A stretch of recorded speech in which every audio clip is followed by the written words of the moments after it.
प्रारंभ करें।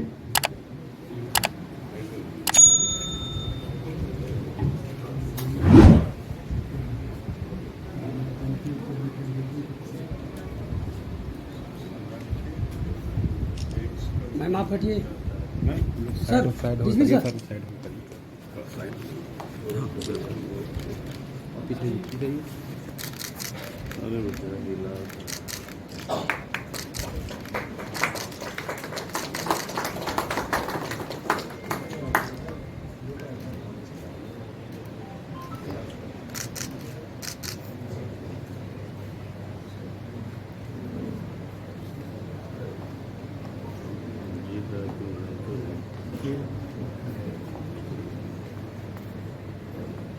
चलिए आप लोग सब सभी लोग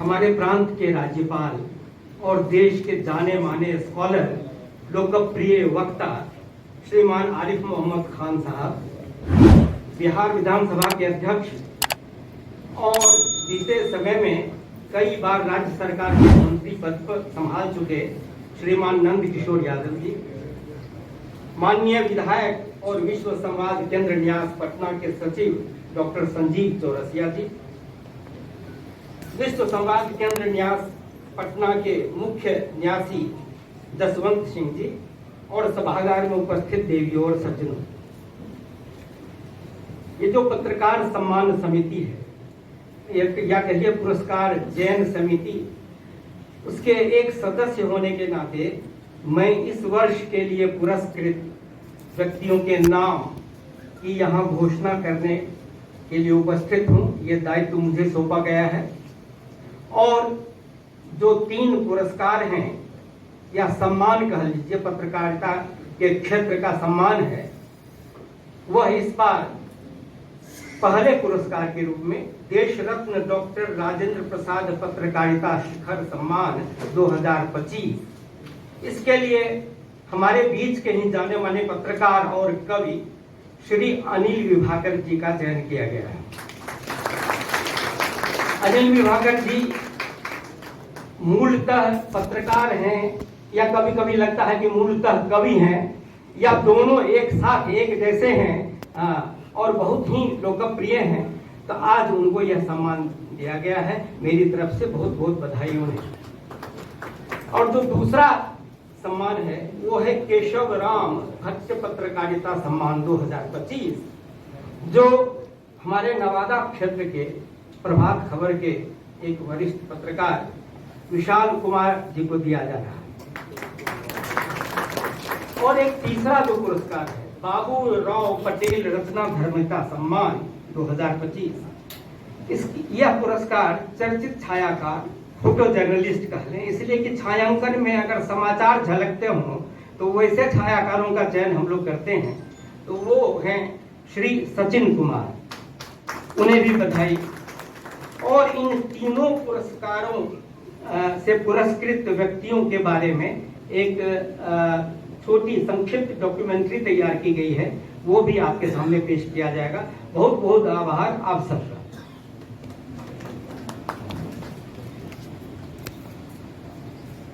एक संक्षिप्त डॉक्यूमेंट्री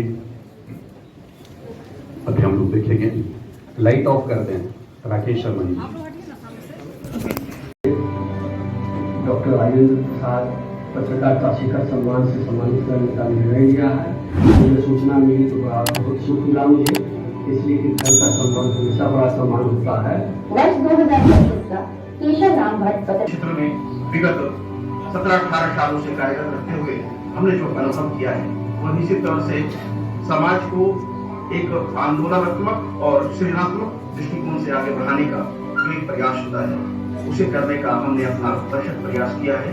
महर्षि नारद इस क्षेत्र में हमारे आदर्श रहे हैं, वह संवाद के वाहक थे।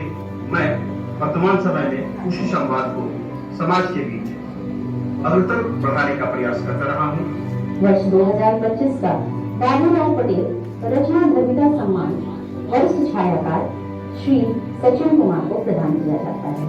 32 वर्ष से अधिक के अपने पत्रकारीय करियर इन्होंने मानवीय संवेदना को झकझोरने वाली कई तस्वीरें उतारी, जिन्हें अखबारों ने प्रमुखता के साथ प्रकाशित किया। मैं पिछले 30 साल से फोटोग्राफी के क्षेत्र में काम कर रहा हूँ। बहुत सारे अखबारों में मैंने काम किया है और मैगजीन में भी काम किया है। अभी मैं वर्तमान में आज अखबार और AFP न्यूज एजेंसी है जो फ्रांस का है, उसके लिए मैं पटना में काम कर रहा हूँ।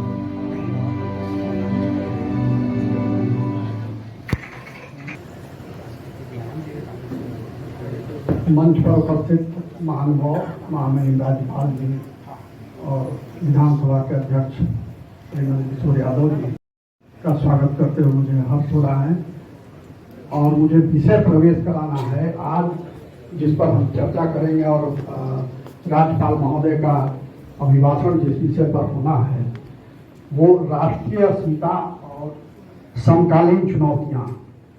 तो राष्ट्रीय अस्मिता किसी भी देश की आत्मा होती है, उसके बगैर कोई भी राष्ट्र कोई भी समाज ज्यादा दिनों तक जिंदा नहीं रह सकता। भारत जिंदा इसलिए है तमाम संकटों, तमाम झंझावातों, तमाम तरह के हमलों के बावजूद कि हमारी राष्ट्रीय अस्मिता जो है वो भाव बड़ा मजबूत रहा है और जन जन में वो भाव व्याप्त है।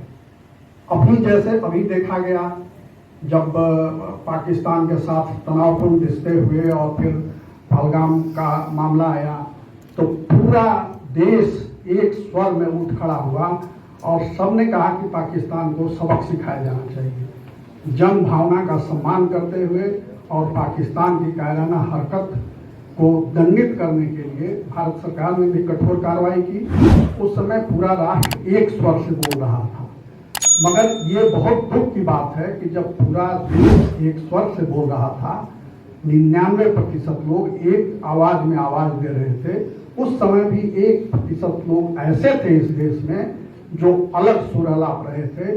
कोई पाकिस्तान के पक्ष में बोल रहा था, कोई अमेरिका के पक्ष में बोल रहा था और कुछ राजनेता, दुर्भाग्य से कुछ राजनेता भी हमारे बीच ऐसे हैं जिन्होंने इतनी आपत्तिजनक बातें कही कि पूरा देश शर्मसार हो गया और उसको संभालने के बजाय उनको एक्सप्रेस करने के नाम पर दूसरे राजनेता ने और बड़ा आपत्तिजनक बयान दे दिया।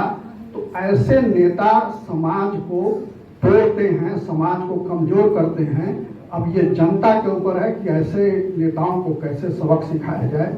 और राष्ट्रीय अस्मिता जो है वो जनता के जो विचार है उससे बनता है। हमारी साझा संस्कृति है, हमारा रहन सहन है, हमारा साझा इतिहास है, हमारी सांस्कृतिक परंपराएं हैं। इन सब से मिलजुल करके राष्ट्रीय अस्मिता का निर्माण होता है और राष्ट्रीय अस्मिता का भाव हमेशा मजबूत रहे तभी वो देश जीवित रह सकता है। हमने देखा है कि जब भी संकट होता है तब देश एक होता है, मगर जब शांति काल होता है तो देश में कई तरह के सुर उठते हैं। अलग अलग राय होना, अलग अलग अपनी विचार रखना, इसमें कोई आपत्ति की बात नहीं है। लोकतंत्र में परस्पर विरोधी विचारों का भी सम्मान किया जाना चाहिए और होता है। हमारे यहाँ की परंपरा रही है कि विरोधी विचारों का भी हम सम्मान करते हैं। मगर विरोधी विचार कैसे हो इस पर हमें विचार करना चाहिए। क्या वो विरोधी विचार देश के खिलाफ हैं, देश की आवाम के खिलाफ हैं या देश की राष्ट्रीय एकता और अखंडता के खिलाफ हैं? तो ऐसे विरोधी विचार सिर्फ लोकतंत्र के नाम पर हम स्वीकार नहीं कर सकते और ये देश का दुर्भाग्य है कि ऐसे लोगों को हम स्वीकार करते हैं। न सिर्फ स्वीकार करते हैं बल्कि उन्हें सम्मानित करते हैं और विधानसभा, लोकसभा जैसी प्रतिष्ठित संवैधानिक संस्थाओं में भी चुन करके भेजते हैं।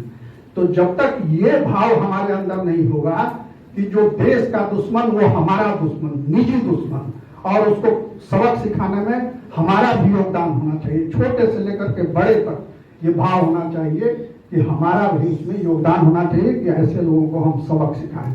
और राज्यपाल महोदय हमारे बीच हैं, वो इस विषय के एक्सपर्ट हैं और आधिकारिक विद्वान हैं।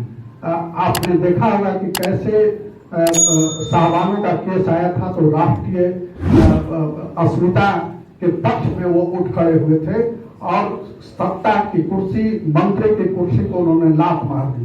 तो ऐसे नेता हमारे नायक होने चाहिए, जिसके लिए सत्ता कोई मायने नहीं रखती, देश सर्वोपरि है, राष्ट्र सर्वोपरि है।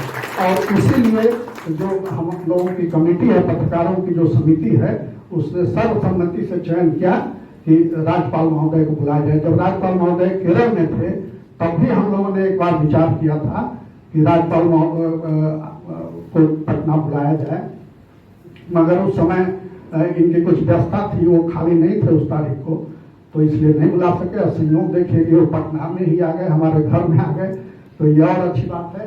और हम उनको सुनेंगे आज।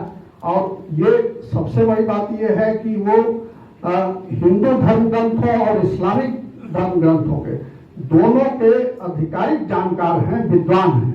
और मुझे लगता है कि ऐसे विद्वान देश में उंगलियों पर गिनने लायक हैं, तो ये एक बहुत बड़ी बात है। और इतना बड़ा विद्वान इस प्रदेश का राज्यपाल बन के आया, तो ये इस प्रदेश का भी सौभाग्य है। और बिहार तो ज्ञान की धरती है, नालंदा इसका उदाहरण रहा है।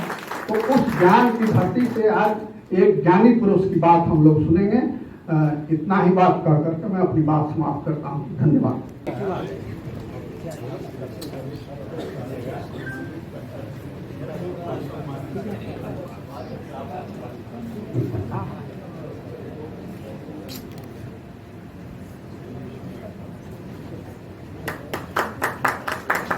से सम्मानित कर रहे हैं। शॉल,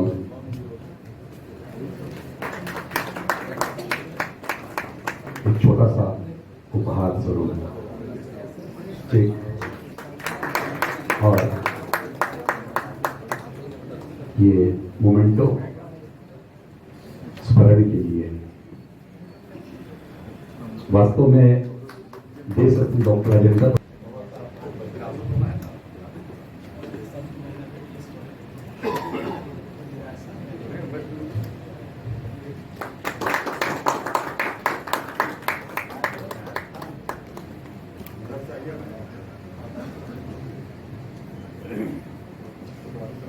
केशवराम भट्ट बिहार के पहले पत्रकार, बिहार बंधु उन्होंने प्रारंभ किया था बिहार श्री से 1874 में, और उसका भी लगातार प्रकाशन हुआ। उनके नाम पर हम विशिष्ट पत्रकारिता के लिए सम्मानित करते हैं। अंतिम सम्मान सचिन जी को बाबूराव पटेल रचना धर्मिता सम्मान। बाबूराव पटेल देश के मूर्धन्य पत्रकार थे। फिल्म इंडिया और मदर इंडिया ऐसी दो पत्रिकाओं ने 60 के दशक में काफी धूम मचाई थी। उनकी स्मृति में हम ये सम्मान प्रदान करते हैं। शुरू में डॉक्यूमेंट्री में शुरू में जो तस्वीर आप देख रहे थे, एक लड़की पढ़ने जा रही है नदी में, वो भी सचिन जी की ही फोटोग्राफी। मैं आग्रह करता हूँ आप सब लोगों से जो सम्मानित है, एक साथ आ जाए ग्रुप फोटोग्राफी।